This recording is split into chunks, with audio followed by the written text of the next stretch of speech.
and know the facts, the real talk. I'm Gladys Dixon, the truth, the unadulterated talk host. I have a special guest today, Jayvonna Avery. Okay, can you tell us about yourself, Jayvonna Avery? Yes, ma'am. I'm 32 years old. I currently live here in Beaumont, Texas. I'm here. I live here. I've been living here since 2009, towards the end. I'm from Detroit, Michigan, born and raised. I have 4 kids. I came down here due to my mother was sick. She needed my help, and I just stayed. Okay. Tell us about the Art of Time Counseling. Yes, ma'am. It's a personal counseling service that I created, dealing with parenting, communication, marital counseling, premarital counseling, bitterness, social, building confidence, abandonment issues that a lot of people have. But I deal with a lot of things, a variety of things. I just won't deal with mental or addiction counseling. Okay. She's really good. Was it hard getting the certification? No, it's not hard. It's a lot of hours you have to put in, a lot of writing. That consists of a lot of writing. But getting actual certification is not hard. But when you go in first, like I am, as far as like getting actual like degrees in it, that's the hard part. Okay. I'm trying to go all the way up until I get my PhD, and then I'm gonna stop. Okay. So yeah. What led you to have passion for counseling? A few things led me to that. One part was, it was in 2012. My brother was murdered. And surrounding as to how it did it, how it happened, who did it, it messed with me. And I was, at the time, I was actually working for the prison. Okay. I was going to school for criminal justice, and I just lost my passion. Like I couldn't do it no more. I can't, like, even right now to this day, I still can't watch 48. I'm done. Yeah. So I quit. And then over the year, I was just kind of like, I got to do something with myself. And then I had a lot of issues that stem from my childhood growing up. And a friend of mine called me out on it, and she was like, you got some real mental issues that you need to deal with. Yeah. And I was like, okay. So I started dealing with myself with that. And then it was kind of like people would gravitate towards me all the time. Yeah. And I'm like, they would always ask me for help. And I'm like, how am I help you? I can't even help myself. Yeah. But as I started to deal with myself and the issues that I had, I realized, like, that's my calling. Like, this is what I need to be doing. Yeah. So that's what I started doing. So it was called growth. A lot of growth. Yeah. Is it because you lost your passion because you felt like the system, it was failing, like the government? Because, you know, everything is like clashed. I say it's corrupted, you know. It really didn't have nothing to do with the government. I mean, like, when I lost my passion for it, I'm gonna say this: the Detroit homicide, they did everything on their end that they possibly could. Like, I mean, they even went as far as, like, they flew down here to talk to me because I wouldn't come back to Michigan. I could, after I buried him, I couldn't even go back no more. I was just done. I mean, they did the best that they could. It's just dealing with it internally. I couldn't stomach it no more.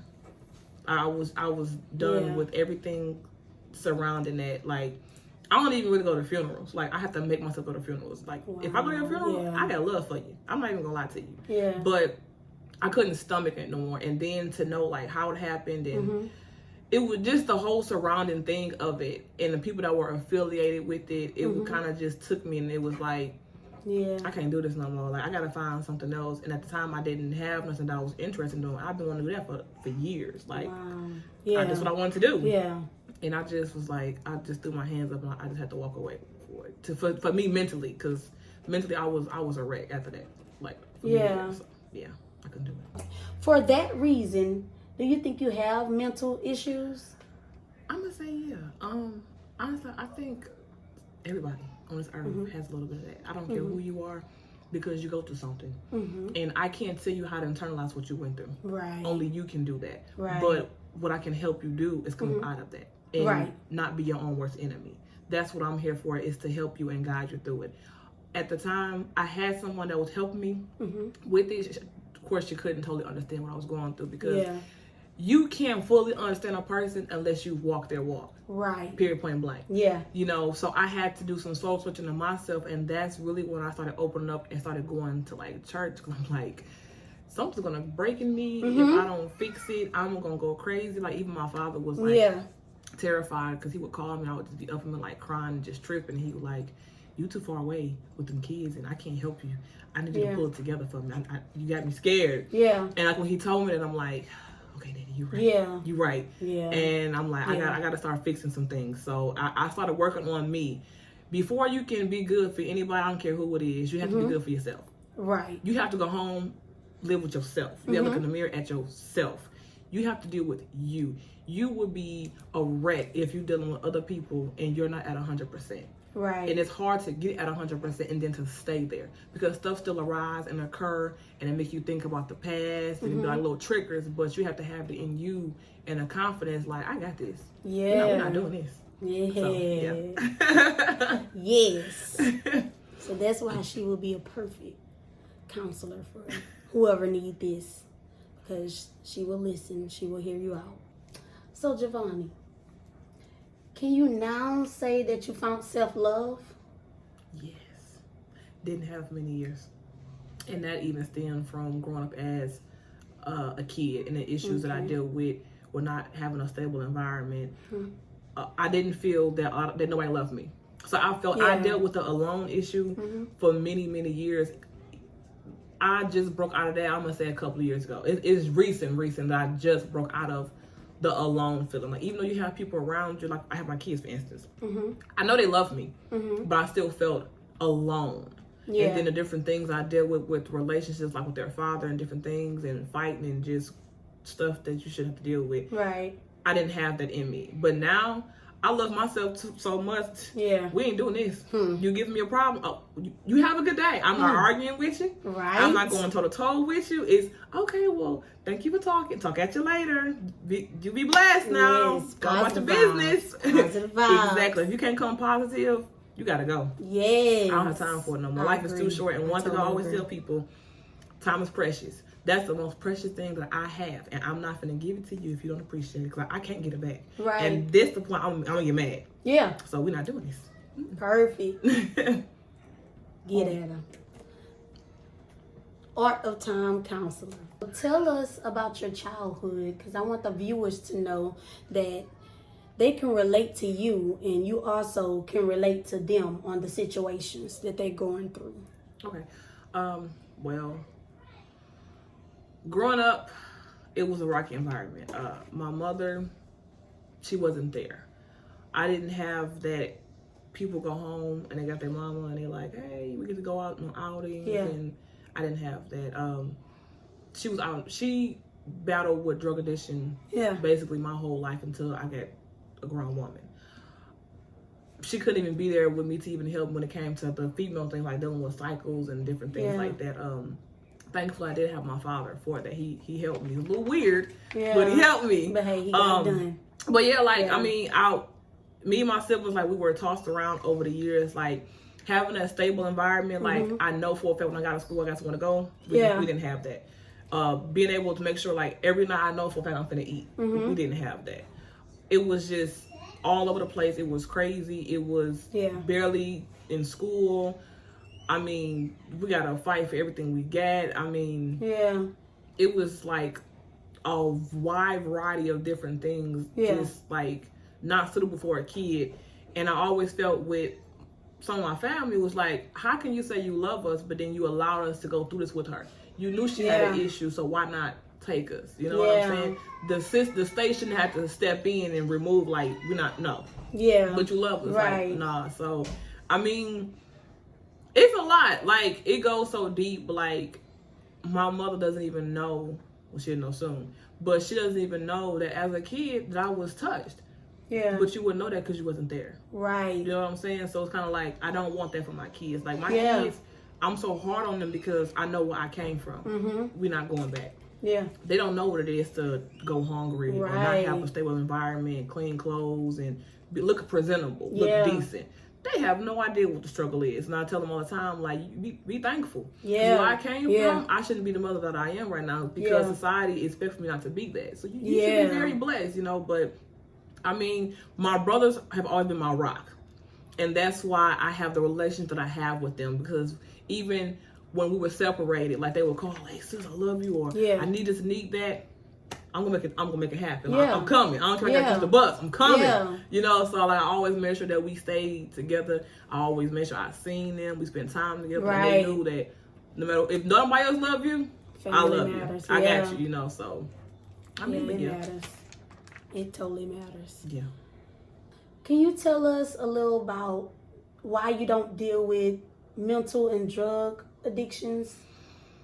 Yeah. I don't deal with it due a big part being of my mother. I've dealt with it for so many years and for so long. I don't want to have to deal with it now in my later years. I kind of want to stem away from that because I've been had to go through that at an early age. And now that I'm grown, I'm choosing. I ain't got to deal with it, so I'm not. So I try to steer clear of that because it's a headache and it brings up a lot of like memories and flashbacks and different things. And I don't want nobody to come to me and I'm trying to counsel them about something and I get into a mood. Like, no, you know, and there's certain things, certain doors I want to stay closed because once I dealt it and closed it, I don't want to harper on it because I want to continue to go forward and I don't want to spill over in my adulthood. So, yeah, that's why. Would that be the same advice that you would give to your clients? Yes, because to kind of keep going back and dealing with something once you've dealt with it and keep harping on it, it'll break you down mentally. Once you start doing it mentally, it starts to show physically. So once you deal with something and you really fully okay with it, it's not good to harper on it at all. It's not good at all. Can you tell us about the book that you're writing? Yes, ma'am. It's actually called The Time of Art, which it deals a little bit of personal details of something I went through when I was, I want to say about like 11, from like 11 to like 14, I think it was.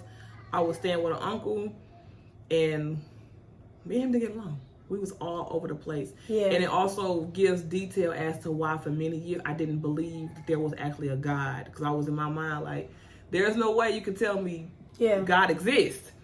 And I'm going through this or I'm seeing this. No, something ain't real. And so for many years, even when I got grown, I was kind of like, God's in the back burner. Like, that's something that you just using just to get me to do what you want me to do. So it hits on that. It does go into detail. Some of the stuff that even some of the conversations that me and this man actually verbatim had based, face to face. And it was a lot, but that's what it's about. I heard you say, you were kind of iffy about if God was real and you didn't believe it. Like, what gave you that life turnaround to start believing and you were like, okay, he's real? Well, it happened when I got pregnant with my son, actually. I was asleep and his uncle, he's deceased, but his uncle, he came to me. And it's crazy because I've always dealt with stuff like this as a kid, but in my mind, I was just crazy. I was losing it. He came to me and it felt as if he was like there talking to me. He just let me know, like, you got this. It's gonna be okay. You good. Just calm down. Come back to reality. And I was like, okay. So I had my son. I was still going through different things, and I think somebody invited me. I was going to a church, but I was just basically going just say I went. I would just be sitting there like, are you done yet? Because I don't want this. And then it started pulling at me to go visit Jenny Moore's church. So I went. I was like, okay, I like this. Okay, it's okay. Yeah. And then one day she prophesied to me about some things. I was like, okay, maybe he might be real. So I started going. And then that's when Prophet Franklin started coming there. I ain't gonna lie. When I seen him, he started talking, I was like, I gotta go. I don't like him. I don't want to be here. I don't want to go. And I had met him a few years prior to that. I was like, nope, I don't like him. Every time I see that man come, I gotta go. I gotta go. He was pulling on you. He was pulling on me. He was getting on my nerves. And so I stopped going. I'm like, I'm done. Then I wound up coming back. And then that's when I started transitioning to go to his church. And when he started to prophesy and pull out things that I have never in my life told anyone, that's when I started realizing God real. Yeah. What I'm going through is real. What are the things that I've been seeing and people who've been talking to me, it was his confirmation, but I wasn't trying to hear it because I had my mind already made up. Yeah. And I was closing that door off. But when he started talking to me, hitting in detail, I was like, oh, he for real. I was like, I might want to try this out. Yeah. I might want to. And I started to find peace because I've never been at peace with myself or anything in life. Like, I've always just been that raw person, ready to rumble, ready to fight. I really didn't care. But I started to get peace, and I was like, yeah, I like this feeling. This is amazing. Yeah. So it was like big turnaround. Yeah. Yeah, big. Because my father told me last year we was talking, and he said, I'm proud of you. I was like, well, thank you. I kind of weirded out, and he was like, no, because I was prepared for you to just, be in prison. I was like, wow, yeah. You thought that low of me? He said, yeah. He said, I love you. He said, but I was prepared that you were going to be in prison and I was going to just send you commissary and write you. He said, but you done a whole turnaround. He's like, I'm very thankful and I'm proud of you. And that was something big because me and my daddy have a close bond. We talk every single day. I tell him every single thing. Yeah. And for him, and I look up to him. So for him to tell me that, it kind of put something in me like, okay, I'm doing something good. Okay. Yeah, it's working. Yes, ma'am. So can you say you found peace now? I have. I mean, it's so amazing that the place I'm in right now, mentally, physically, emotionally, like I don't deal with feeling of alone right now. Like I don't deal with none of that. My faith is increasing because that was something I always struggled with faith because I'm like, I can't see you. It's not tangible. But over the last almost 2 years, he's been putting my faith to work every single day. Right. So now I'm at peace. I'm comfortable with who I am. I'm comfortable with where I'm at in my life. I know I'm going to go further in life than where I am at right now. I'm going to go somewhere that a lot of people in my family have never been before. So right now, I'm happy. I'm enjoying it, and I'm just ready for 22 to come because I know some doors going to be open, some things going to get knocked down, and let's go. Yes. I sense that your faith and belief is very strong now. So back then, did you even, study the word or know the word? No. At one point, I didn't have a Bible. My first Bible, I still have it to this day. I got it when I was like 19. My sister wanted to give it to Miss Pink. Yeah. It's so up right now, but I still hold on to it because she gave it to me. That was actually the first Bible that I ever in my life had. And even when she gave it to me, I didn't open the Bible up. I said, thank you. Put it to the side. I wasn't trying to hear what she was saying to me. It was like, go sit down, leave me alone, girl. I'm living my life. Yeah. But I mean, I didn't know nothing. I never cracked it open. Yeah. At all. My daddy would come to me, he gotta preach to me. I was looking at him like, go sit down, Father. Yeah. We're not doing this. Not today. So no, I didn't know the word. I didn't open the Bible. Didn't even have a Bible app on my phone. I wasn't even buying Bibles. I was like, no, we good. I don't need this. So no. Now, my brother was talking about me a couple days ago. He came in the house and he's in one on my desk. He's sitting on my phone, my bag. And he was just like, well, how many you got? I said, none of your business. That's for me, so don't worry about it. I even got one in the car that he didn't even know about it. He was looking at the console and he was like, you know what? I said, look, it's keeping me good. So you might want to be thankful that I found something to keep me mentally good. I ain't going to cuss you out no more. He was like, well, then you keep doing what you're doing. Right. So, yeah. You say you went to Janice Moore's church and Prophet Franklin ended up showing up and he was pulling on you and you knew something was there. How did you recognize it if you never read the Bible? At the time, I didn't recognize it because, like I said before, growing up and dealing with different things, I kind of thought I was crazy. Okay. Because people would look at me and I would talk to them like something I've dreamed about, or they're like, girl, you a little off your rock, and I'm like, I'm telling you what happened. And no, for instance, when I was like 3 or 4, my father, he'd tell you all the time, at that age, he was terrified of me. He thought I was possessed.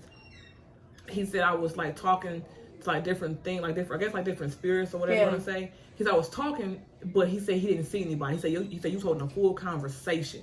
Yeah. He said, but I didn't see nothing. He was like, I thought something was wrong with you. So growing up in a household like that, you tend to think something is wrong with you. Yeah. So I thought it was just something that was in me. I'm like, okay, it might be a part of me that might be cuckoo because my family does deal with mental illness. Yeah. So I'm thinking that that's what it was.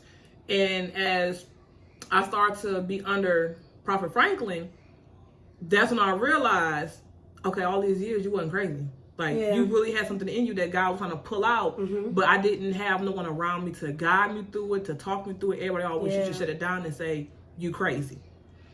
So in my mind, something's wrong with me. Yeah. I'm crazy. Yeah. So that's what I thought it was. And once I got to go under him, he seen that. And he seen that I doubted myself and I was insecure about it because for many, many years, if a person tell you something, you're going to believe it. That's just how, we human. True. That's what happens. So that's what I thought. And then he was like, you're not crazy. Like, God got something in you. Like, he want to use you. And I'm like, why me? I was minding my business and he started bothering me. So I'm trying to figure out why. But that's when I found later on, he said the reason why he started pulling at me was because he was using me as the anchor to keep my other brothers out of the grave. While we already had lost one. And he was trying to pull me to be the anchor for the family so I wouldn't lose another one because that took me for a loop with losing a sibling like that. And I was like, oh, now it makes sense. Yeah. So, yeah, and it's like now my son came to me last week and he was like, Mom, I be having these dreams and when I wake up, it'll come to pass. He's like, I don't even know how to say it.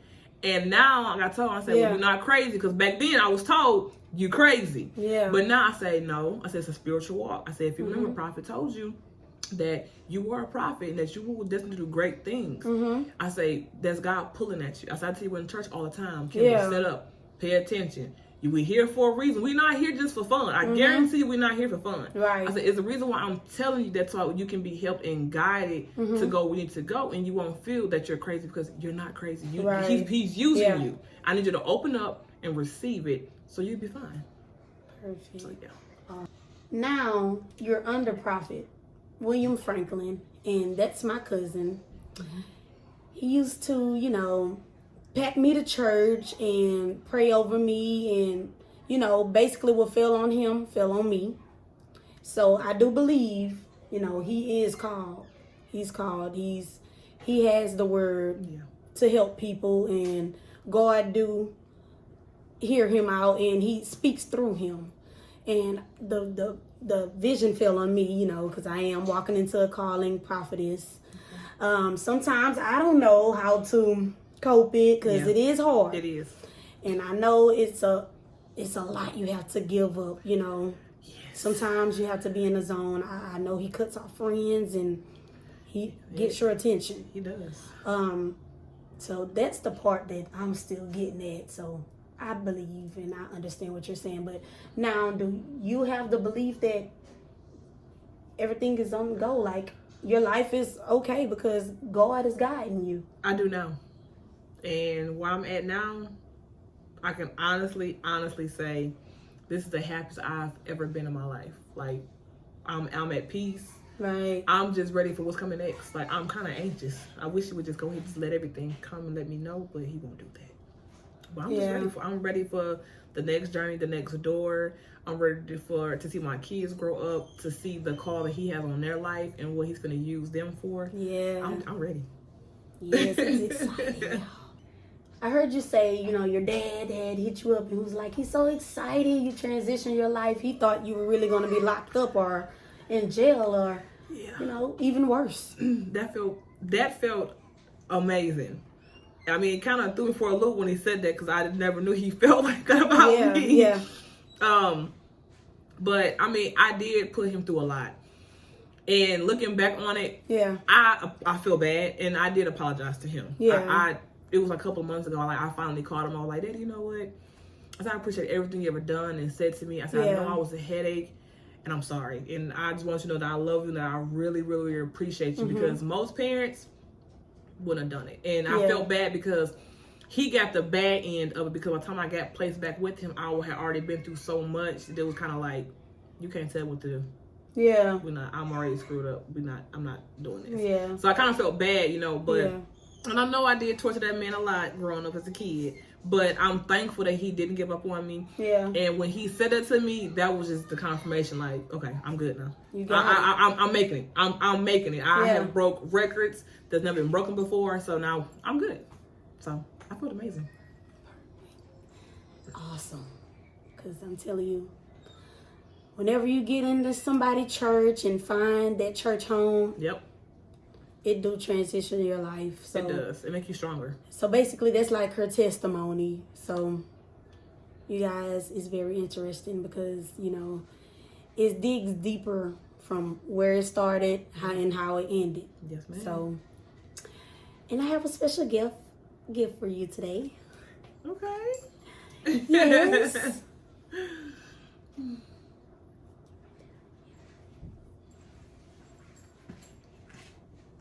Okay, this is your gift. My appreciation for you being on the talk show today. I didn't know I was getting a gift. Yes, girl. Everybody who does anything. Okay, so now I gotta do some YouTubing because I need to learn how to do this. Yes. Thank you. Perfect. Oh, So yeah, she's gonna be glossy yes. with her counseling. Y'all ready? Yes. So that will be all for today. I thank you for being on the show today. I really appreciate it. And you guys like, comment, and subscribe, please. And leave your opinions. And also, her thing is called The Art of Time Counseling. So you guys reach in and look for that and support that as well. Because it will help you. Especially for people who's going through suicide. Don't have anybody to listen. She's here. She's here. She's a listening ear. So some people need that. And you can also find her information on the links below that I will be posting. So just keep a lookout and support. Because, we support each other. So support her. And she also has a book coming out. So be looking out for that. It will be amazing. So, and thank you. And that's all we have today for Be Still and Know the Facts, the Real Talk. I'm the unadulterated talk host today, Gladys Dixon. And that's all we have for today. Thanks.